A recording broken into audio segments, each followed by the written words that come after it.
Hello everyone. For the month of October in 2016, I worked at Party City as a seasonal job. It was pretty hectic for the Halloween season, obviously.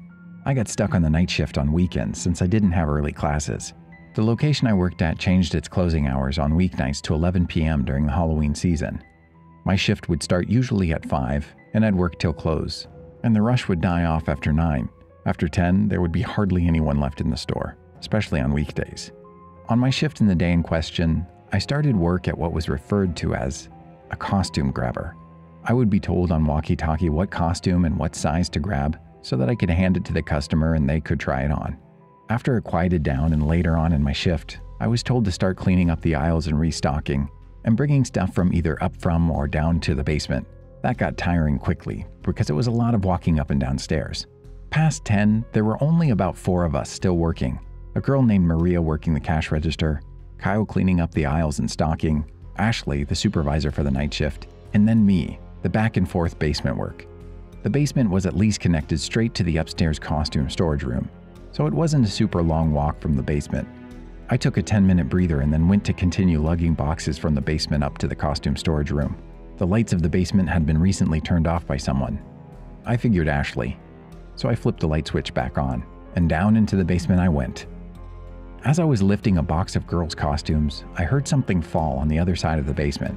Not to make you think this basement was really big, it was just one big circle full of boxes, with a big shelf in the middle. I put down the box I was holding and slowly peered my head around the shelf. There was someone in a white hooded robe costume and a scary monster mask. Of course, I jumped back at first. Then I laughed, saying, "You got me."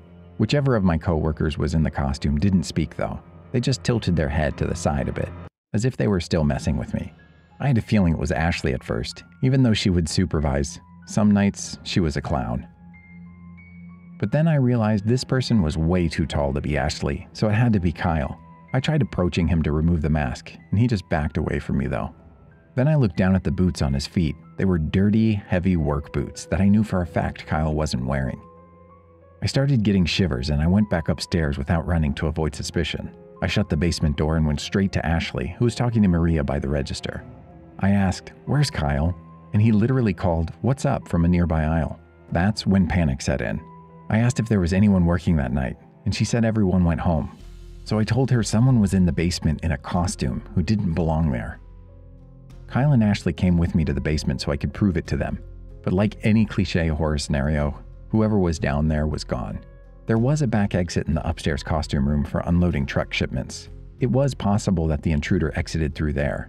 Ashley sped through the security footage of the past hour and didn't see anyone enter the costume room, except for me. But there wasn't a camera in the basement, or the actual costume room itself. Part of me felt like it was a prank, and that if I went back down there I'd find the person in the costume again. But my job was my job, and I had to get back down there to continue stocking the costume room. When I got back down there, I once again picked up a box of girl costumes I originally was trying to bring up, got it upstairs and stopped, because I thought I may have heard the noise of a small plastic bag being slightly crumpled. Of course, I didn't want to stay down there to find out alone. I wasn't getting paid enough. My shift was almost over, so I lugged the heavy box upstairs, dropped it in the costume room, and went back to the basement door to shut the light off. Before I did, I looked down the staircase, and at the bottom is that person in the white robe costume again, only this time with no mask. I saw his smiling face looking up at me. I slammed the door shut and ran out to Ashley and the rest, screaming for help.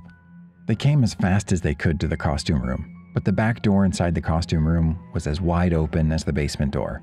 This time, for real, he was gone. The one camera on the outside delivery area didn't even catch him.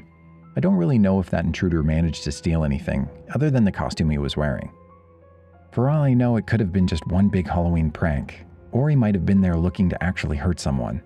For all I knew, it was an armed robber though, and I treated the situation as though my life were in danger.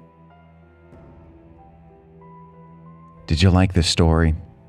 Check out our channel for more.